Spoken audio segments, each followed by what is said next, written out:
I'm Dr. Rick Green, medical editor of General Surgery News, and we're coming to you from the 87th annual meeting of the Southeastern Surgical Congress.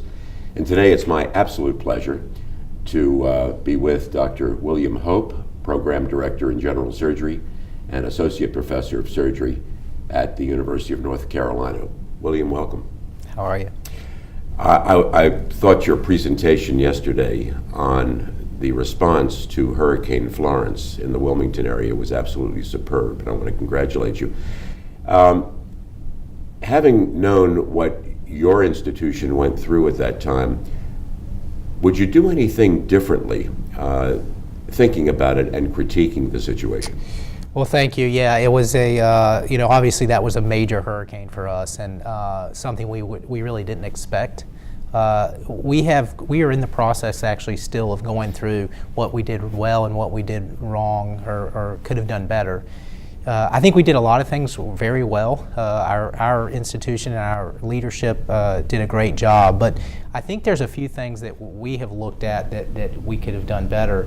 One thing I think is looking at our state, and this hurricane came in a lot lower level than what was planned, and still was massive devastation to us. So I think we have to think about the idea that if a major hurricane, a Category 4, as was predicted, came through, that there's a possibility that we would have to evacuate our entire hospital. And they're really talking with our leadership, there's really no state level way to do that. And so I think we've been talking with our state and people around the state that do emergency trauma and whatnot about how, if we had to evacuate our entire hospital, how we would do that. I think the second thing was we were lucky. We had a lot of ways to be flexible.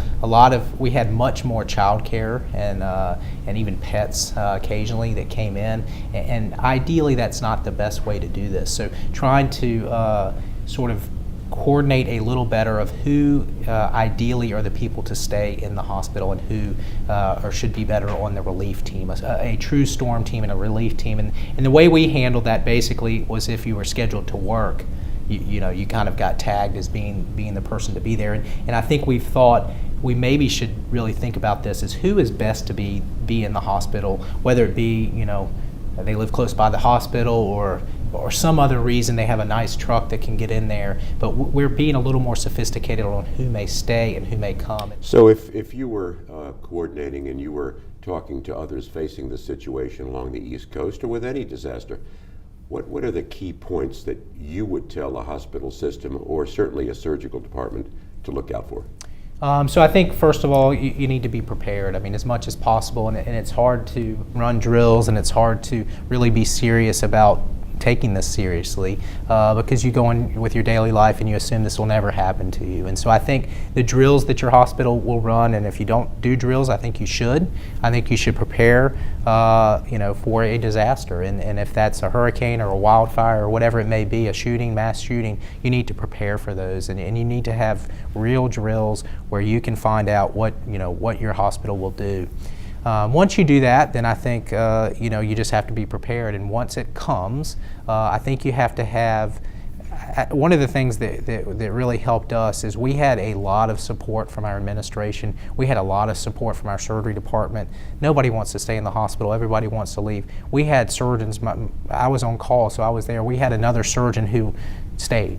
On his own volition. He's our trauma medical director. He felt he should be there, and it was really important for us because there was, otherwise I would have been on call for 6 straight days. So the ability for us to alternate. So I would implore that if you can bring extra people in, although it's not the most popular decision, it's better to have more people in because you don't know how long these things are going to last. And if it's not as bad of a storm, you can send them home. But I think working closely with your administration, working closely with the EMS, having drills so that you at least can be somewhat prepared. And as I said yesterday, you're never going to be totally prepared. There's always going to be something different that happens that you're not ready for. These are marvelous pearls. We've been talking to Dr. William Hope, who really lived through Hurricane Florence in September 2018, and and was really one of the leaders in making sure that disaster wasn't any worse than it was. So William, thank you very much Thank you for very being much. with us here at the Southeastern Surgical Congress meeting.